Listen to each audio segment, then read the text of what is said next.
All right, we're starting off this episode of Yall-itics with some trivia. Want to do some trivia? If you have the answer, I don't. No. I think actually I've given you these answers, but the question is, did you read them when I sent you the research? I did actually. Well, I'm curious now. All right, so we all know. I mean, this one's not hard for anybody. Jason, I think this one's an easy one. Which state in this country has the most people locked up in prisons? Texas. I think everybody knows 11%. that. Yeah, 11% of the prison population is in Texas. 11.4%. See? Of the prison population is in Texas.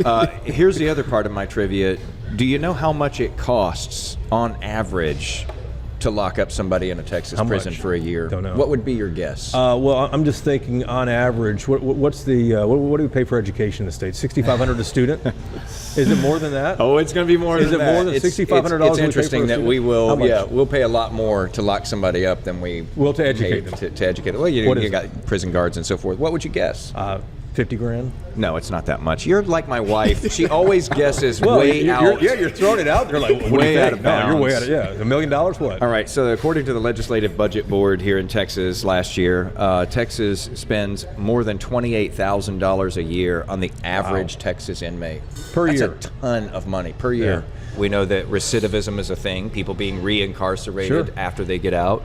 And there is a program here that has been around since 2004 that a lot of people don't know about, and it just sort of happens in the shadows, and they are doing work that is producing some pretty amazing results, and today we've got them on with us. So, but they've been around since 2004. You're just now finding out about this? Oh, no, I've known about this for a long time. Why have you been holding out for us? Let's do some more trivia. When's the first time that I did something on this? This episode. More than a decade ago. More than a decade ago? More than a decade ago. Really? Well, and so you've been holding out for all these years? One of these days you're going to catch up to me, Jason. If you're who I'm catching up to, then I'll slow walk that one. So we got Michael Etcheson, the Executive Relations Manager with the Prison Entrepreneurship Program here in Texas with us. That's what it's called, PEP for short. Yes. Michael, welcome to the podcast. Hey, thank you for having me. It's a joy being here. You said you've done more podcasts. Have you ever been to a brewery to do a podcast there? I have not. Oh, this is a first then. Okay. So this is a first. Michael's a veteran of podcasts. He's done a number of them, and we're hoping he might teach us something about doing podcasts. Let me tell you what else is a first. We're at Manhattan Project Beer Company. Yes. One of our favorite places where we do a lot of episodes. Yeah. Shout out to these guys. Oh, it's a phenomenal place. And nobody's having any beer. No, we're all having coffee, including you. And I am, because I don't want to be the only guy having a beer here. So this was peer pressure. This was 100% peer pressure. Wow, peer pressure that goes the opposite direction and makes you have coffee instead of beer. Is it opposite? But tell us, one reason I think we're having coffee too is you have a background in coffee. It's kind of your business. Yes, tell us about this, though. Separate from the Prison Entrepreneurship Program, right? Well, it started because of the Prison Entrepreneurship Program. Yeah, actually, during my time of incarceration as a participant, you have to come up with a business plan in the program. And my business plan was a coffee shop. Yeah, you've told me before coffee is your jam. Coffee is my jam. Yes, it is. Yes, it is. It's a universal language. It's a way to connect everybody, right? Coffee shops or the Manhattan Beer Project. Which has a coffee shop. And they have a coffee shop too, though. Yeah, it's very good. It's somewhere where people come to meet. It's surrounded by community, right? And that's what I truly wanted, was something that was surrounded by community, where people can come together, connect. You have your first date at a coffee shop. Right. You can discuss business ideas, sign contracts. Your life would change at a coffee shop, and that's truly what I wanted. But I like that. I also wanted it to be something that will make an impact within the community, not only providing you with the location to go, and of course no brick and mortar, all e-commerce, but with it being universal, it allows me to reach so many different types of people.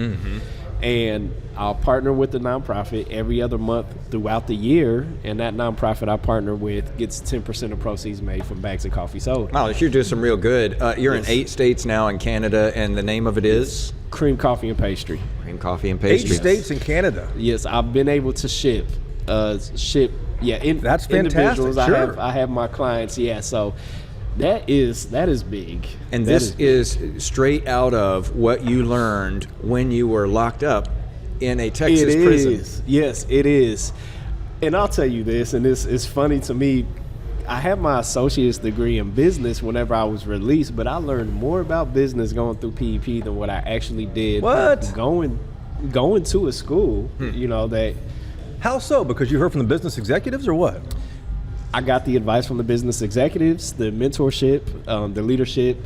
They were just very, very honest. It was more, I guess you could say, hands-on. Less theory and more practice. Then, exactly. And they'll tell you if your idea needs some polish. Oh yeah, most definitely. Yeah. They're very honest.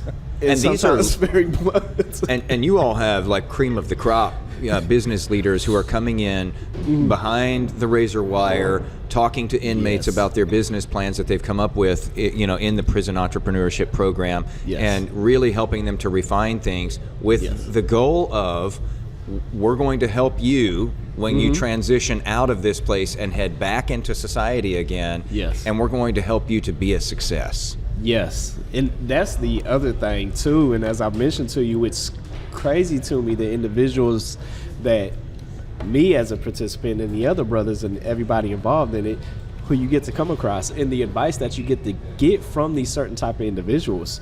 Business owners, people that are very successful, provided me with all that they've learned and gained over the years of operating their business. There's no better wisdom or knowledge that you can get than somebody that's been hands-on, right? Yeah, it's pretty amazing. It's pretty amazing. Let's zoom out here, because I think what's, people might be listening to the episode and say, oh yeah, I've heard all about these prison programs, etc. There's a few differences here about this, and that is, you guys recruit a number of different inmates, and those inmates don't stay in the facility they're in. They go to another facility in Cleveland, Texas, just off of 59 or Interstate 69, I think they call it. Houston and Estes. Northeast of Estes. northeast of Houston there. And they go through this. They go through a real program while still locked up, not in their own place. Yes. This is something they really have to qualify for. And they're in pods there, so they are sort of sequestered together, and you refer to them as brothers, and it really does become a brotherhood. It is. It's family. It is my brotherhood. If you think of any, if you was ever involved in any college fraternity, or any group such as that nature, like this is us. I'm connected with the individuals that was part of the very first class of PEP, right? And we're all here to help each other out. And the big thing is, we will be transferred from all over the state of Texas, right? If you qualify. If you qualify. Yes. Which that's not easy neither. It's like a 15-page application. You got to really want it. Yeah. You do. You have to truly want it. So you got to go through the application. You got to be accepted. And then you got to complete a couple correspondence courses after that. So you have about 3 correspondence courses that you have to complete. And then at a university somewhere, or what? Baylor University is who we are partnering with when it comes to the curriculum. Okay. Yes. And you actually get a certificate of entrepreneurship from Baylor when you complete the program. You do. That's not shabby. It's amazing. Mine's sitting up framed on my wall right now, right? But Michael, walk us through who can and who cannot participate in prison, because you think of state prisons, you think of the worst of the worst. Right. Who cannot participate in this? So we accept everybody except anybody with a sexual offense, right? The reason why is we are based off of community. My kids come around these brothers. We do have a very large amount of female volunteers. Yeah. So it's a lot of the safety reasons, right? Now, not saying somehow in the future that may not change, because everybody needs help. But as of where we've been at the last 22 years, yes, as long as you don't have a sexual offense, you are invited to come. And how many people apply? And you only accept, 60? Is that right? So each class, we have 3 classes a year. We have 3 classes a year. Typically start out with about between 100 and 110 guys. And we typically have a good 65 to 75 graduate. Wow. Yes. But how many apply system-wide in TDCJ? How many inmates apply? So we're able to reach about 800 guys a year. Yes. But that's changing. That is changing. Okay, so now, and I think a lot of people may not be aware of this, when you enter TDCJ now, you get a tablet Yes. Is that right? Okay. So, you've got a secure tablet that they issue you. Yes, you do. The internet is secured. So, yeah. Back in the day, they used to give you a Bible. Right. 2026, you know. Wheeler says right like he knows here. Yeah, absolutely, yes. He's been there. I know. I see it. I have actually been on the inside to see what you all do, and it was fascinating being there for that. And meeting the guys who were, these guys were thirsty for knowledge about the outside. I wasn't the one presenting to them there, because, you'd have nothing to offer. What advice am I going to give, But they were picking my brain about all kinds of different things. Even though I was just there as an observer to do a story on it. And so it is a hungry group of guys who want something better for themselves. So you get this tablet now when you come into TDCJ. Yes. PEP is on the tablet. So that just gives you an idea. This is a political podcast, obviously. Gives you an idea that, in a bipartisan way, this state has been like, we like what this is doing and we want more of it. Yes, that is very true. And, there have been proclamations from the legislature about the work that you all have done. So you're going to be in front of a lot more eyeballs in Texas prisons going forward. A lot more. So, as I was saying, typically we can reach like 800 guys a year, right? With our curriculum being on the tablet, you have, I believe the correct number is around 135,000 people incarcerated in the state of Texas right now, as of today. That's 135,000 individuals that has access to us. Which once they are released, now not everybody will be transferred to our campus, as I call it, but when they are released, they do have the opportunity to come and knock on our door. They have the opportunity to join into our Big Aspirations program, of course, that we have going on, and that provides them with the opportunity to actually get a loan from our sister company, Entree Capital. See, and that's part of it, is that you're not just telling people in prison, hey, develop a business plan, and when you get out, we're going to dump you out, and you're just going to go make that happen with whatever resources you can scrounge up. You all have actually created a fund to help fund some of these ideas, and to date have given out quite a bit of money. We have a little over $2 million. So Entree Capital started in 6 years ago. 6 years ago, as I can't subtract right now. So 6 years ago. Strong coffee, strong coffee. He is having that Vietnamese coffee, which is a strong one. Entree Capital started 6 years ago, and it does provide a way for you to gain business loans or even grants. They provided me with the grant to start my business, right? So you don't have to pay it back. That's great. No, I don't have. Yeah, that's free money. Sure. As I was saying, free food and free money, you got me. Yeah. I'm there. I'm present. And it provides a way for all of us, not only just men, but for women who have a criminal history to actually get the funding to start a business. It's life-changing. How many inmates, though, in Texas are true entrepreneurs, though? It's hard to start a business. Business plans can be tricky. You got to have some type of structure when you get off the ground, though. But yes, is there that much real interest in this? Well, a lot of us were entrepreneurs before we went to prison. That should be the title of this podcast. so in a different way. That's great, though. Right? So the energy is there, right? Known logistics is present, right? Because a lot of even if you're doing negativity out there with in a negative way, I still need to know logistics. I still need to know how to get from point A to point B. I still need to have an understanding of my profit margin. So a lot of it is present. It's just the fact that we are directing it in a negative direction. Sure. Right? I tell the brothers all the time, and this is something that even myself that I live up to. Same hustle, different product. Right? Same hustle, Daryl, write that down. Now, the same hustle, different product. That's our title. Exactly. Now it's just, it's a little more knowledge and experience we can gain from our executive volunteers that come in and actually teach it to us. So I want to come back to that, though, because, so you're going to be in front of so many more people.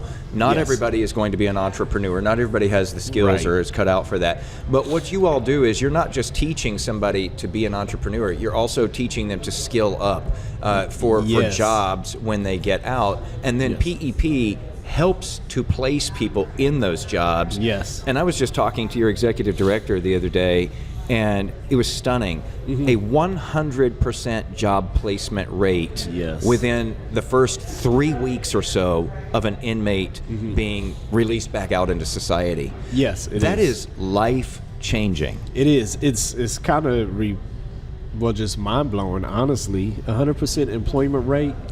Yeah, like that is crazy. And to have a background, as I was saying, I had a job. I had a job before I made it to one of our transitional houses. Wow. When you were still in the system? I just left out of prison. Yeah. I had a job about an hour later. How big is that when you're coming out? Because it's intimidating. A lot of people wouldn't think about this. It's intimidating to get out of prison. Yes, it is. Very intimidating. And then let alone I got to go and I got to fill out this paperwork and I got to tell you my background history, and I know for a fact that you're not going to hire me because I've made a mistake in my past. It's intimidating. You know, it does cause people to want to lie on the applications. That's something else that we help. It's, you know, the character development. Don't lie. Just be honest. Just tell them up front, right? Own your story. Own it. I don't want to waste your time. Don't waste my time. But you've been turned down for jobs over the years that were 100% remote. I have. Where you were going to work from home. Work from home, never have to talk to nobody in front of a TV, a computer screen, right? Wow. And I've been turned down because of my criminal history. It's hard to get past the stigma.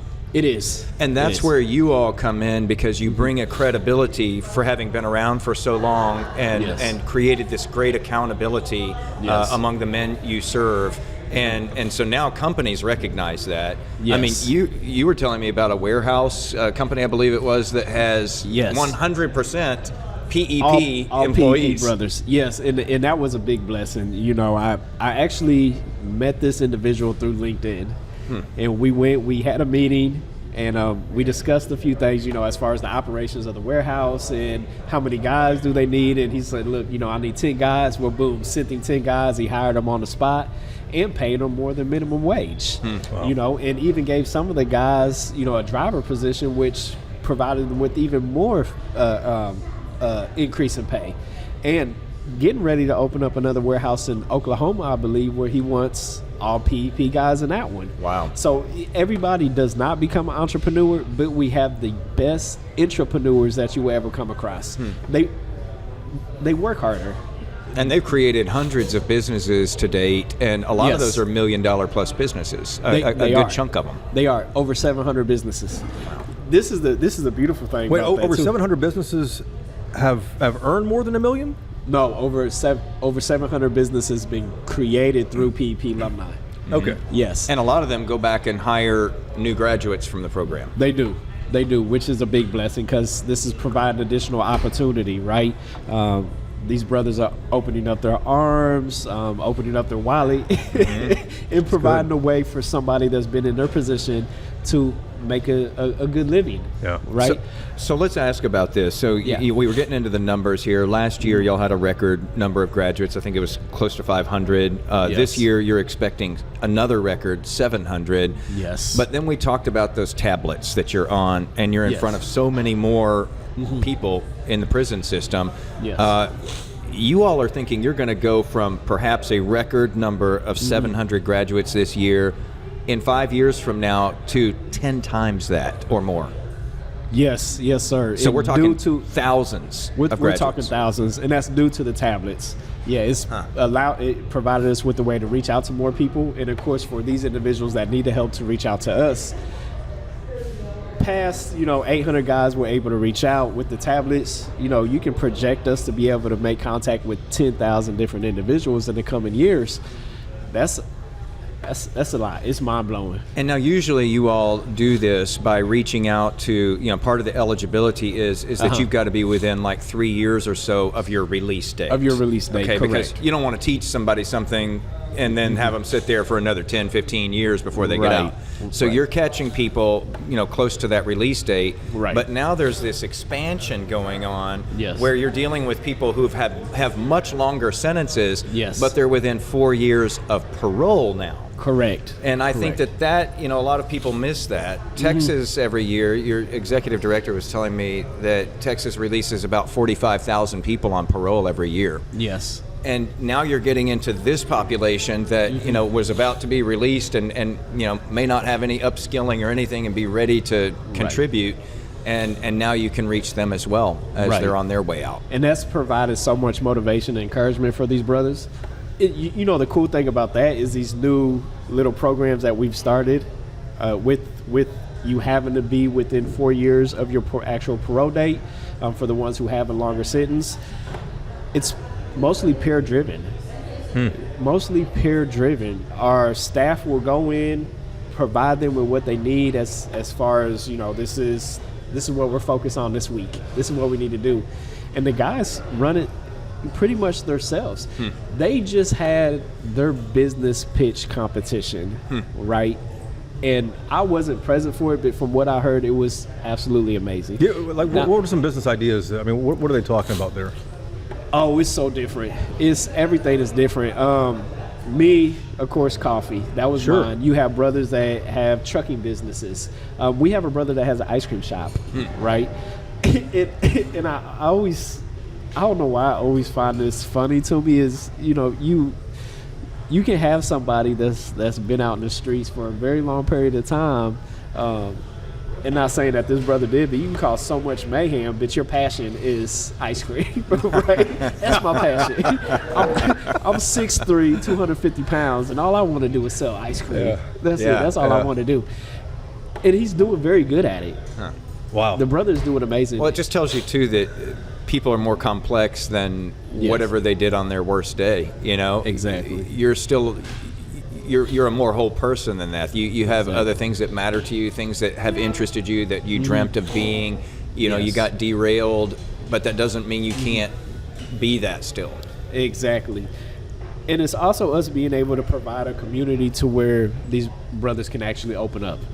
You can share your passion with me, and I'm not going to make fun of you, right? Yeah, right. I mean, I share some stuff with my siblings, and I get made fun of right now, right? Yeah. So, which is weird. You would think that you would be made fun of. You'd be much more likely to be made fun of in prison for sharing something like that. Exactly. But it's the community we've been able to develop. Open up. Tell us your dreams. Tell us your passion, and let's put it in action. Let's start making this actually happen. And I'm gonna walk alongside with you. Michael, tell us your story. How'd you end up in prison?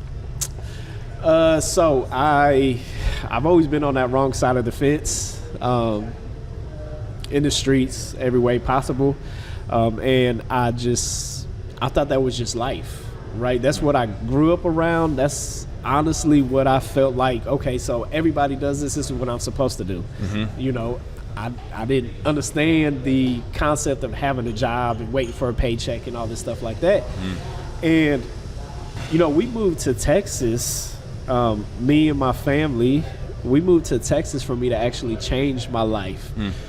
My ex-wife now, she came home. She worked. She comes from an amazing family. Came home. She was like, "Look, your sons want to know why you have all this money, but you never go to work, right? So what are you going to tell them? You need to make a change." And I'm like, "Well, I'm not getting a job, not here, not in Illinois." And so we decided to come to Texas. We came to Texas actually one time to visit.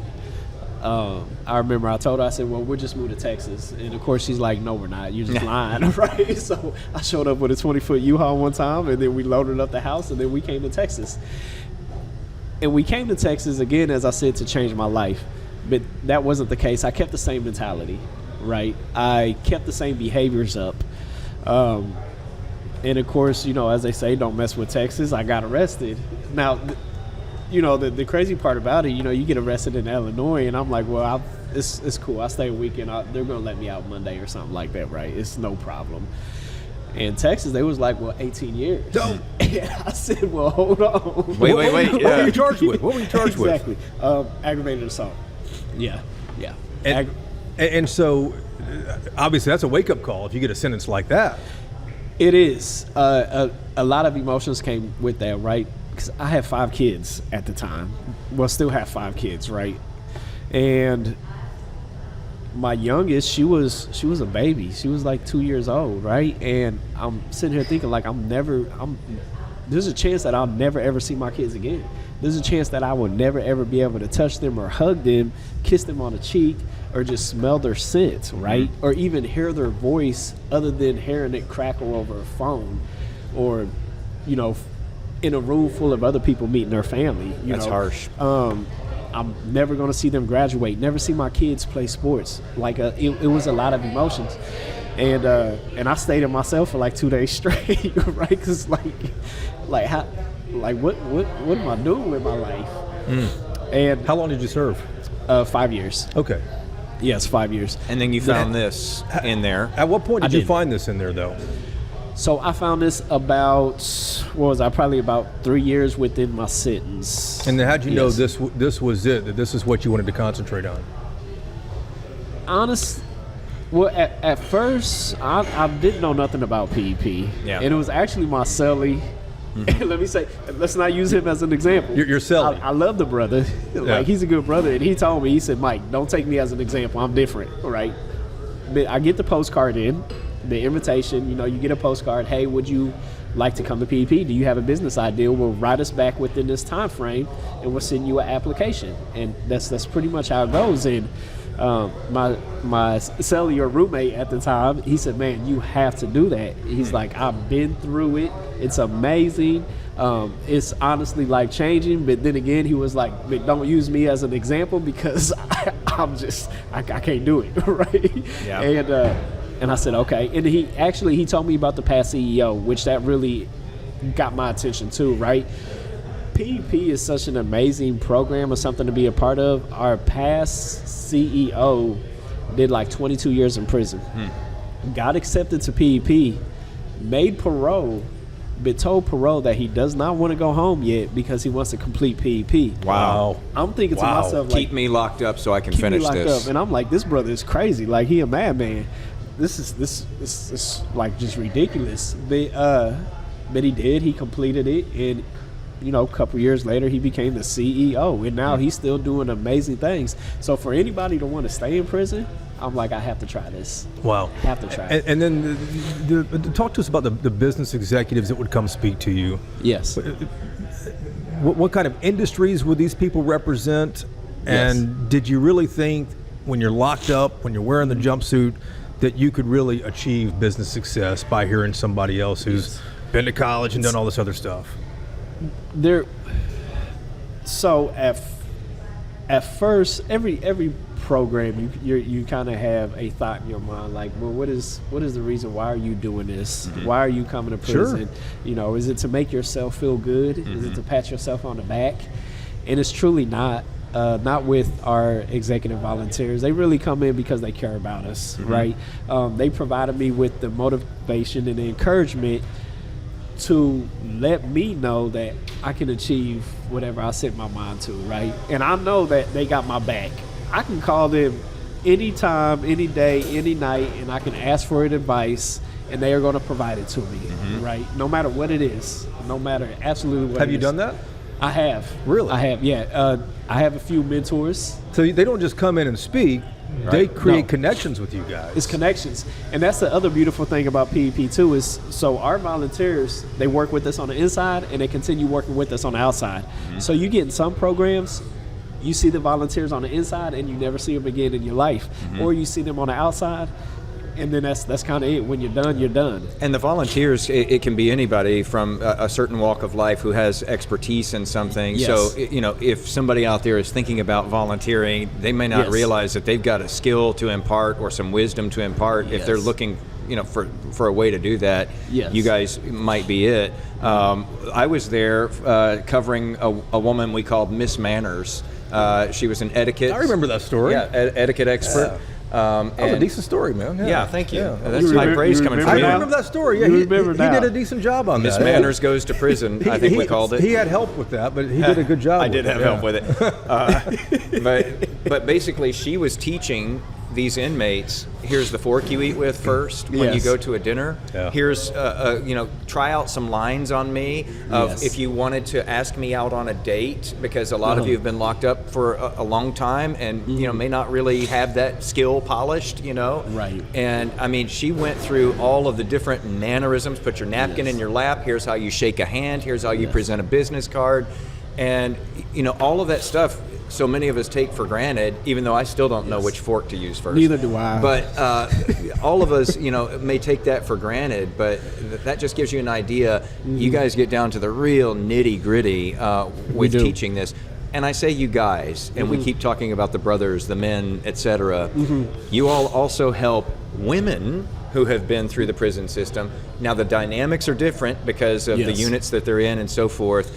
And so basically you've set it up to where women who've gotten out can become part of the Prison Entrepreneurship Program, go through the program, and even get some of the funding to help start their businesses too. So this is available to men and women. It is available to men and women. This is the other amazing thing. So our CDFI, Entree Capital, is, and I could be wrong, hopefully none of the viewers quote me on this. So Entree Capital is one of a kind. We only provide business loans and grants to individuals that has a felony. So you have to have a felony in order to get a loan from us. On the outside, of course, that's men and women. It doesn't matter your gender. If you've been incarcerated, if you've been in trouble, you can come. You can, we can work with you, and we'll be able to help you make your dreams come true. So that's either, again, starting a business or growing your business, scaling your business. What is the recidivism rate for you guys? 7% is what we average. For the individuals that actually go through the 12-week course and stay at the transitional houses, it drops down to 4%. That's after they get out. That's after they get out. So correct. 4% recidivism if 4%. I stay in that house after prison and make that transition. And now, the state average is what? I mean, it's 15. The last was 15.7%, and I think that number I have is correct. I hope it is 15.7% recidivism, and so you're talking about just overall, yours is less than half of that, less than half of what the state rate is. Well, this is something else that's kind of amazing too. Is our recidivism rate for the individuals that start their business, and again, that's 700 plus businesses. The recidivism rate is 0%. 0%. If you graduate from the program and start a business, the recidivism rate is 0%? 0%, yes, sir. I mean, that's incredible. I haven't heard of another program that's even close to that. That is an extraordinary boast to be able to make. It is, and I love saying these numbers too as well. So I can sit here and throw the stats around for PP all day long. What do you want to tell Texas taxpayers about this program? Is any of this funded by taxpayer money? And secondly, what would you tell them about this? Because they've heard a pretty good message here. Right. Is there something behind the curtain we don't know? Right.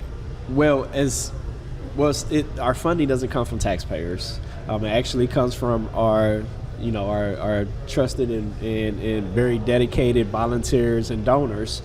A lot of them are people who've been through the program.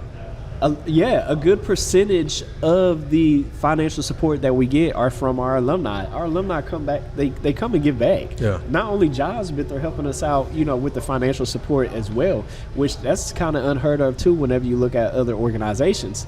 Taxpayers, what was it, last year, 2025, I believe we saved close to $2 million in tax money, right? How so? From keeping these brothers out of incarceration. Right, from getting them home, providing them with what they need, and keeping them away from the prison system. If they don't go back, we're not paying that $28,000 plus per year to rehouse them. Exactly. And the 700 businesses, sorry to interrupt there, the 700 businesses, does that represent 700 different graduates? Yes. Or is it, okay, so it is 700 graduates. Yeah, gotcha. Just 700 businesses. And as far as the revenue that we've been able to put back into the economy, last year, I want to say the number was around $122 million. What? $122 million we've been able to put back into the economy. And that's broken out from these businesses operating plus people hiring employees or what? Correct. It's covering all that. And on that note of taxpayers, another member of your leadership team was saying, basically you all are taking people who are using a significant amount of tax money and turning them out into society to pay taxes. Right. Working jobs, owning businesses, and paying taxes instead of using taxes. Yes, exactly. So it's a 100% overall turnaround. You're on the completely other side of the fence. It feels so good to be a law-abiding citizen. I will tell you that. Yeah. Even though I don't like the tax. Yeah, nobody does. Hurt. I know. We don't either. But I don't know. I enjoy seeing it come out of my check, right? There's some, because it lets you know that, man, I'm on a whole different path now. A whole totally different path. Let me ask you this. So this sounds like something that states would salivate over, states perhaps that even have less of a population than Texas does, that it's incarcerated. You all have actually gotten interest from other states and have inspired some other states to start their own programs. Yes. And it doesn't just end in the United States. You're getting interest from places around the world about what you're doing in Texas prisons. Yes, correct. So we do have a good handful of other states that truly want us to come and get involved with them. And then, of course, yes, all around the world. As you were speaking of Chris, our CEO, he was contacted by Australia. Wow. Right? I know at one point we were contacted by the United Kingdom. And these are people who are saying, what's your blueprint? How do you do this? We want some of that magic. Yeah, how are you being so successful? What are you guys doing? What are you providing these guys that we're not? We have 35 employees. That's it. 35 employees, and I believe the exact number is like 30 of us have all been incarcerated. Wow. What do we have what other people don't have is that we have the experience. We know what it's like being locked up. I know what your kids feel like every single night. I know what your wife feels like if you're married, your parents, your brothers, your sisters, your whole family. I have a understanding of what it's like, and that's where my passion comes from. I don't want your kids to feel like that. I love you and your family, even if I don't know your whole family, but I love you, and I want them to be proud of you, and I want you to feel good about being a father. Right. And the last thing I'd ask is, there are probably dozens of programs in Texas prisons that help prepare inmates for when they get released. Yes. How do you think yours is so different, though? Is it the entrepreneurship or is it something else? It's everything. It's the passion that we bring into it. My favorite saying is purpose over profit, right? It is something that we love to do, and everybody on the team, we live and breathe PEP. We live and breathe benefiting somebody else. And then there's also the encouragement from the executives, the volunteers, all these individuals that are involved. But that seems like, I feel like I've heard that from a number of different programs, though, but yours with a 0% recidivism rate for people who start their own businesses. I haven't heard that before. Yes. What's the support, too, as well, and the mentorship? I'm incarcerated. You come in, you provide me with all that you know. I'm going to see you on the outside. I'm going to be like, my brother, I want to start this business. Can you walk with me?